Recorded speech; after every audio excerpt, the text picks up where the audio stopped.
Bonjour, c'est Jean Descartes. Bienvenue au cœur de l'histoire.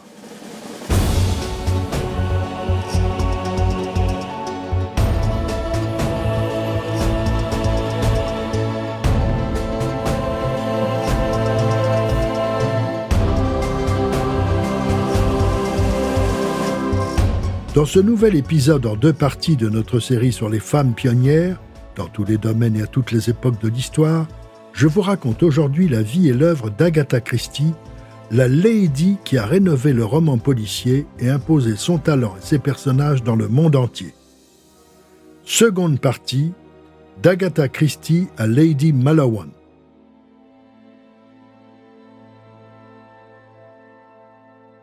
En 1975, un an avant sa mort, Agatha Christie confie au Daily News de New York: Je me suis mariée à 24 ans et nous avons été très heureux pendant 11 ans.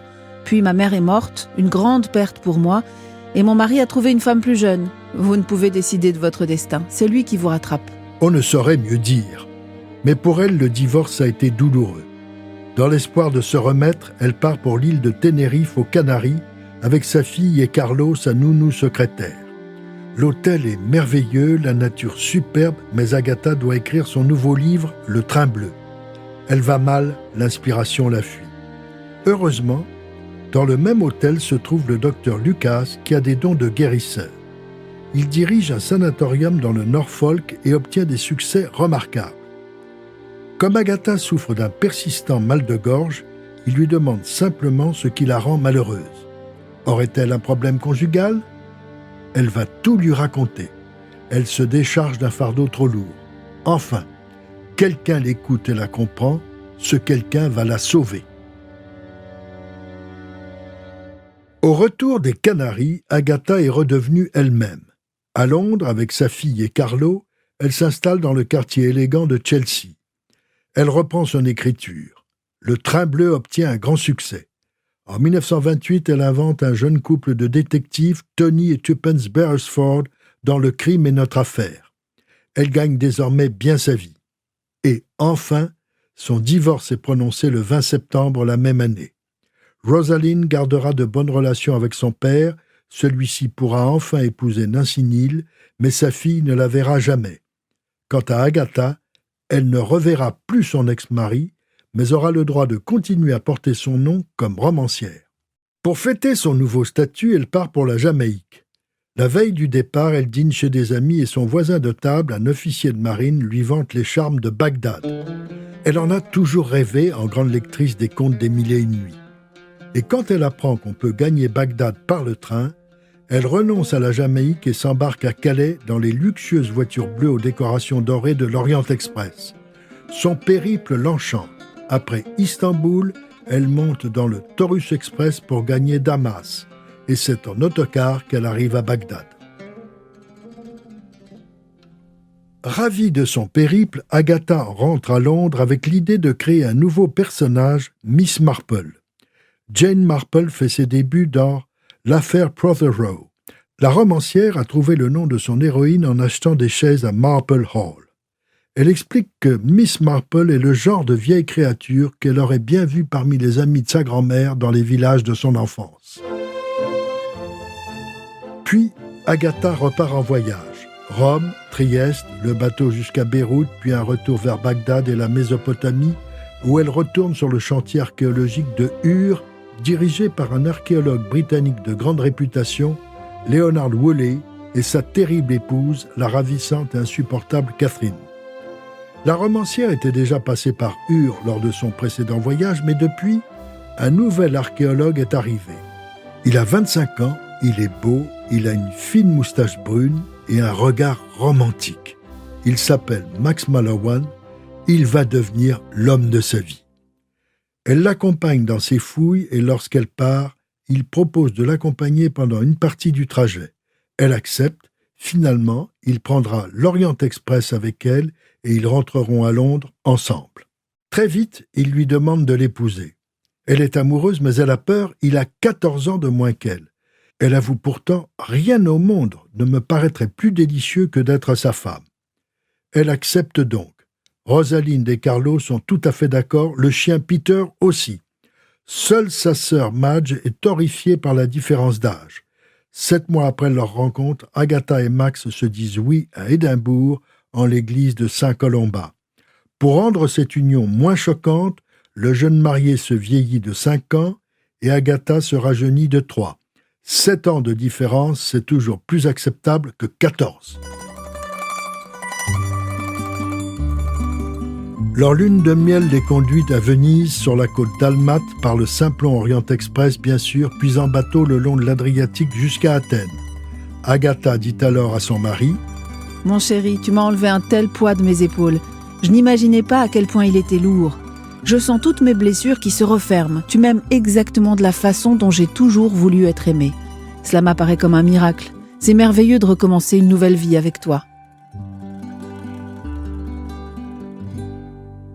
Agatha a aussi quelques-uns de ses livres adaptés au théâtre avec des succès plutôt moyens. Fin 1930, elle écrit pour la scène Black Coffee qui met en scène Poirot et Hastings. C'est un succès. Ensuite, elle publie 5h25, une horrible histoire de meurtre et de table tournante sur la lande enneigée de Dartmoor. Elle dédie cette intrigue à son mari puis part le rejoindre en Irak. Il lui fait aussi découvrir l'Iran. C'est comme un deuxième voyage de noces. Max décide de ne pas retravailler à Ur, mais de participer à un nouveau chantier sur le site de Ninive, l'ancienne capitale d'Assyrie. Elle l'y rejoint en octobre 1931 et sur place, elle est à la fois son assistante dans ses fascinants travaux et la romancière très inspirée par les lieux où elle se trouve. Elle écrit alors quelques-uns de ses meilleurs livres, en 1933 Le crime de l'Orient Express, Mort sur le Nil en 1934, puis Meurtre en Mésopotamie. Un peu comme Rudyard Kipling avec l'Inde, Agatha Christie permet à ses innombrables lecteurs de monter avec elle dans le mythique Orient Express, d'embarquer sur le Nil pour découvrir la Haute-Égypte et de découvrir l'étrange vie des archéologues au milieu des tempêtes de sable en Mésopotamie. Pour le couple, le bonheur est total, si ce n'est l'absence d'enfants. En 1934, Agatha a fait une fausse couche. L'épreuve l'a encore rapprochée de son mari. Elle a alors décidé qu'à défaut de famille, elle partagerait avec Max son exaltante carrière. Pour Agatha Christie, l'année 1939 commence très bien. Le Daily Express a payé une somme énorme pour publier son nouveau livre en feuilleton. Le journal explique que s'il a payé si cher, c'est 1. Parce que l'auteur pense que c'est son meilleur roman policier, 2. Parce que son agent littéraire le pense aussi, 3. Le Daily Express est d'accord. Il s'agit d'un de ses plus fameux livres, 10 petits nègres. Depuis 2020, son titre est devenu « Ils étaient 10 ». Mais l'euphorie ne dure pas longtemps puisque la guerre éclate. Max s'engage dans une patrouille de volontaires surveillant la côte nuit et jour. Carlo Fischer, la secrétaire, travaille dans une usine de munitions et Agatha reprend du service comme infirmière à l'hôpital régional. Sa fille, Rosalind, qui a à présent 20 ans, s'engage dans les auxiliaires féminines. Tous les Malawan et leur entourage participent à l'effort national britannique. Malgré son immense succès, Agatha Christie fait face à de grandes difficultés financières car aux États-Unis, d'où proviennent les 4/5 de ses revenus, tous ses gains sont bloqués depuis un mois. Jusqu'ici, un écrivain considéré comme auteur étranger non résident ne payait pas d'impôts. Désormais, la justice américaine réclame des taxes sur tout ce qu'Agatha a touché. Londres est la proie du Blitz. Les Malawan résident à Sheffield Terrace, 3 maisons voisines sont soufflées, mais Agatha refuse d'obéir aux consignes et de descendre dans le métro. Elle s'explique. J'ai toujours eu la hantise d'être coincée sous terre. Je dormais normalement dans mon lit où que je sois. J'ai fini par m'habituer aux alertes aériennes sur Londres, au point de ne même plus me réveiller complètement. Je me disais seulement dans un demi-sommeil, en entendant les sirènes et les bombes les plus proches, « Allons bon, les revoilà encore ». C'est à cette époque épouvantable que le Royaume-Uni eut le plus envie de s'endormir en lisant Agatha Christie. En 1941, elle publie 2 livres, Les vacances d'Hercule Poirot, distrayants et rappelant une époque heureuse où l'on prenait encore des vacances, mais surtout N ou M, où l'on retrouve le couple Beresford qui traque les espions nazis. C'est la première fois qu'Agatha Christie écrit un livre totalement anti-nazi. Un magazine américain refusera de le publier en feuilleton. Il faut dire que les USA ne sont pas encore entrés en guerre. Couvreur de la tombe de Toutankhamon en 1922, Agatha écrit « La mort n'est pas une fin qui se déroule en Égypte au temps des pharaons ». Sa fille, Rosalind, mariée un an plus tôt, accouche en septembre 1943 d'un petit Matthew. Agatha est grand-mère.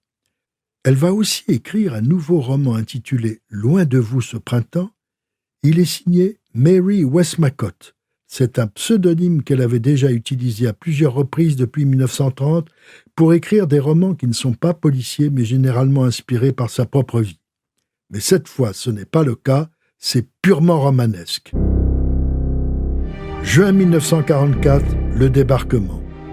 Les chars alliés progressent vers Paris, mais la guerre n'est pas finie. Rosalind apprend que son mari, porté disparu, est mort près de Falaise. Une véritable tragédie. La jeune femme est détruite, sa mère la soutient mais tremble pour Max. Au printemps 1945, elle apprend qu'il est vivant, qu'il revient de Libye. Ils se retrouvent enfin et éclatent de rire, ils ont un peu changé, chacun d'eux a pris au moins 12 kilos.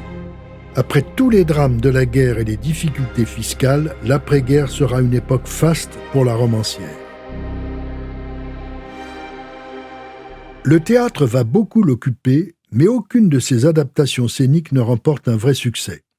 En revanche, à partir d'un petit script tiré d'une comptine pour enfants, elle écrit une pièce, The Mousetrap, la souricière. La première a lieu le 6 octobre 1952 au Royal Theatre de Nottingham et sera jouée dans plusieurs villes de province avant d'arriver à Londres un mois plus tard. Les deux principaux personnages sont interprétés par des acteurs célèbres, Richard Attenborough et son épouse Sheila Sim. C'est un véritable triomphe. La pièce bat tous les records de longévité à l'affiche avec, bien entendu, des changements de comédiens. En novembre 1962, pour le 10e anniversaire de la création, Agatha Christie affronte une fois de plus l'enfer du Savoy, c'est-à-dire un grand dîner dans cet hôtel mythique pour fêter l'inusable piège à souris. Un gâteau immense, pesant une demi-tonne et couvert de souris en sucre. Agatha aura cette phrase inoubliable. « Ne laissez à personne le soin de dire que rien d'excitant n'arrive quand vous êtes vieux, parce que c'est faux. Ce soir, je passe une soirée formidable. » Aujourd'hui, la pièce se joue toujours à Londres. En 1961, l'UNESCO avait annoncé qu'Agatha Christie, traduite dans 200 pays, était l'auteure de langue anglaise la plus vendue dans le monde. Churchill déclare qu'elle est la femme à qui le crime a le plus rapporté depuis Lucrèce Borgia. En 1971, la reine Elisabeth II élève Agatha Christie au titre de Dame de l'Empire britannique. Elle fait sa dernière apparition publique 3 ans plus tard pour la première adaptation au cinéma du Crime de l'Orient Express, dont le casting prestigieux comprend Ingrid Bergman, Lauren Bacall, Jacqueline Bisset, Anthony Perkins ou encore Sean Connery. Quant à Hercule Poirot, il est incarné par Albert Finney que la romancière a adoré dans ce rôle. L'année suivante, en octobre 1975, une crise cardiaque la terrasse. Elle s'éteint le 12 janvier 1976. Elle est enterrée dans le petit cimetière du village de Cholsley. Sur sa pierre tombale blanche, décorée de feuillages et d'angelots, ces vers d'Edmond Spenser, un poète du XVIe siècle, sont gravés comme elle l'a voulu. Le sommeil après un dur labeur, le port après une mer agitée, le calme après les combats, la mort après la vie sont source de félicité. 19 mois plus tard, Max vient la rejoindre. Et une faute s'est glissée sur sa tombe. Archéologiste est devenu archéaologiste. Agatha a dû bien rire là où elle se trouve, elle qui était nulle en orthographe.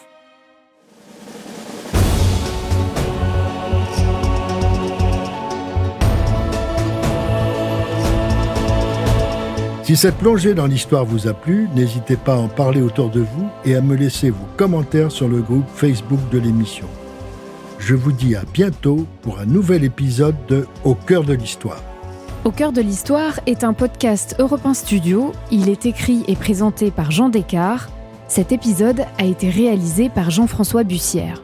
Pour ne rater aucun épisode, abonnez-vous sur Apple Podcast ou vos plateformes habituelles d'écoute. Ressources bibliographiques. Portrait dans l'éventail, Bruxelles, par Jean Descartes, novembre 1976. Les 1000 vies d'Agatha Christie, par Béatrix de l'Aulnoy, édition Talendier, 2020. Agatha Christie, Les mystères d'une vie, par Marie-Hélène Bellac, édition Perrin, 2019.